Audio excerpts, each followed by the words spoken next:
Bismillahirrahmanirrahim. Rabbi shrahli sadri wa yassirli amri wahlul 'uqdatam min lisani yafqahu qawli.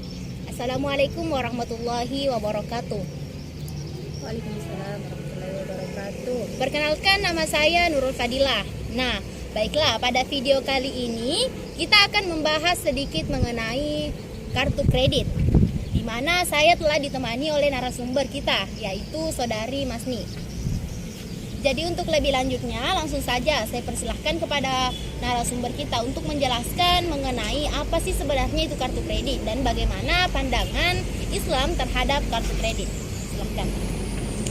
Baik, sebelumnya saya ucapkan terima kasih banyak kepada moderator kita.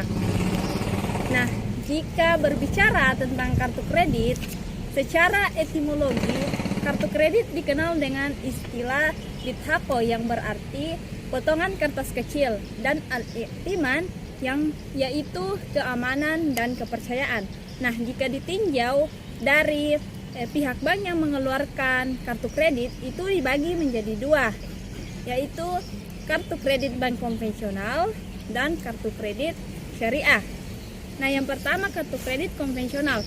Nah, kartu kredit konvensional ialah alat pembayaran dengan menggunakan kartu yang dapat digunakan untuk melakukan pembayaran atas kewajiban yang timbul oleh suatu kegiatan ekonomi.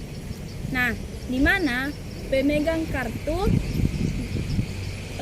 berkewajiban untuk melakukan pelunasan pembayaran tersebut pada waktu yang telah disepakati, baik secara sekaligus ataupun secara berangsur. Nah, sedangkan untuk kartu kredit syariah adalah fasilitas kartu talangan yang digunakan oleh pemegang kartu sebagai alat pembayaran sekaligus sebagai alat untuk penarikan tunai pada tempat tertentu, dan ia mempunyai kewajiban untuk melunasi tanggungannya kepada pihak yang memberikan tanggungan tersebut sesuai dengan waktu yang telah ditentukan.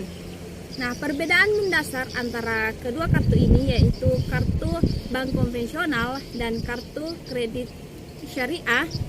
Nah, di mana kartu kredit konvensional itu diterbitkan oleh bank konvensional, mekanisme tidak islami, adanya bunga dan lain-lain.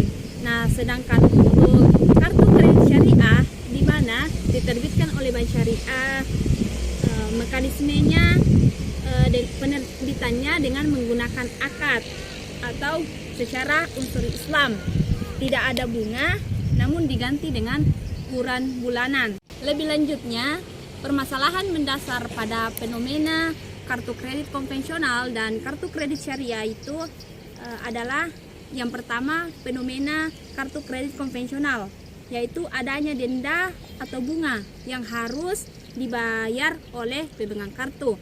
Nah, dalam menginterpretasikan fenomena riba saat ini, kaum muslimin terbagi menjadi dua golongan, yaitu yang pertama, ada yang berpendapat bahwa setiap tambahan yang timbul dari akad pinjaman maka hukumnya adalah riba, seperti yang tertulis dalam fikih atau hukum Islam. Yang kedua, ada yang memahami bahwa pemahaman riba dalam literatur fikih tidak mempertimbangkan esensi serta hikmah dari pengharaman riba seperti yang dijelaskan dalam Al-Quran maupun hadis. Adapun beberapa tokoh yang mewakili pemikiran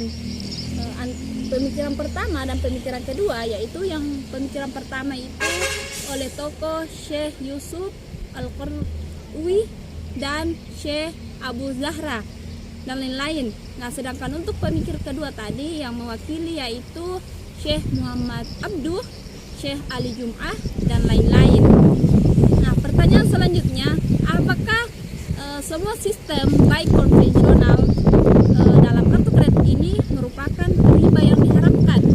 Nah, salah satu ulama kontemporer yang melakukan peninjauan ulang terhadap fenomena riba dalam sistem bank konvensional adalah Syekh Ali Jum'ah. Menurutnya, suatu transaksi tukar-menukar dapat dikatakan riba jika memang berupa emas dengan sejenisnya dengan adanya tambahan.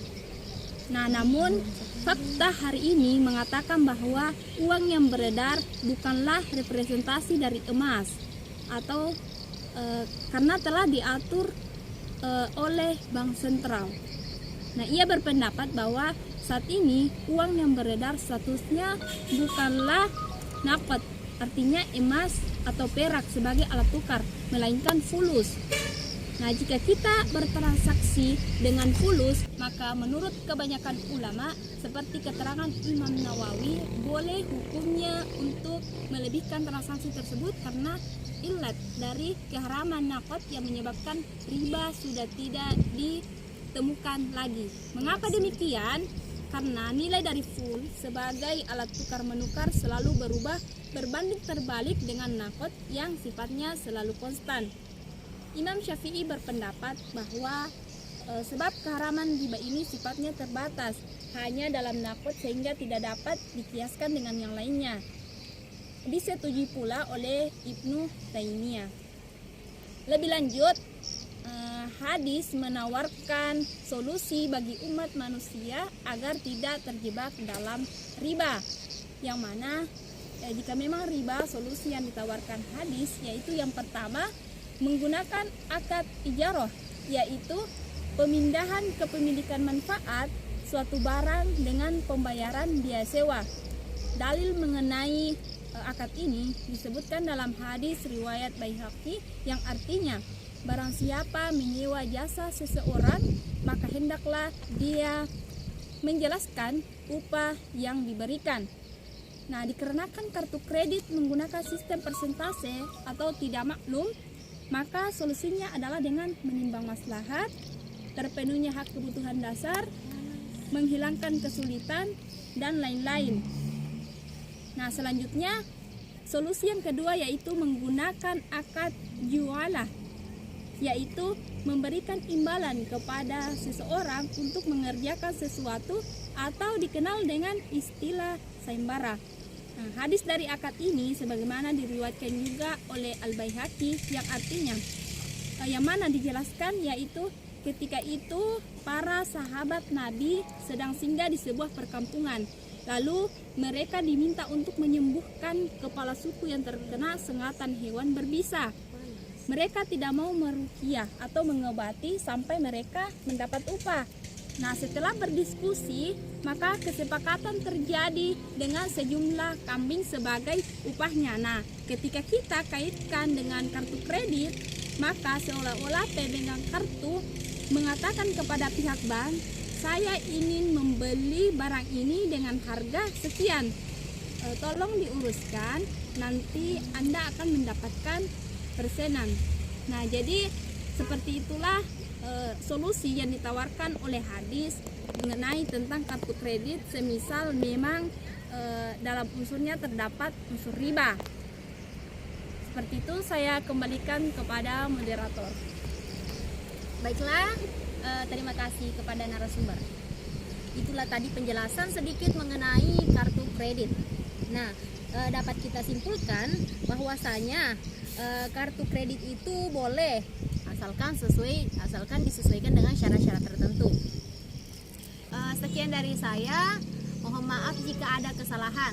Assalamualaikum warahmatullahi wabarakatuh.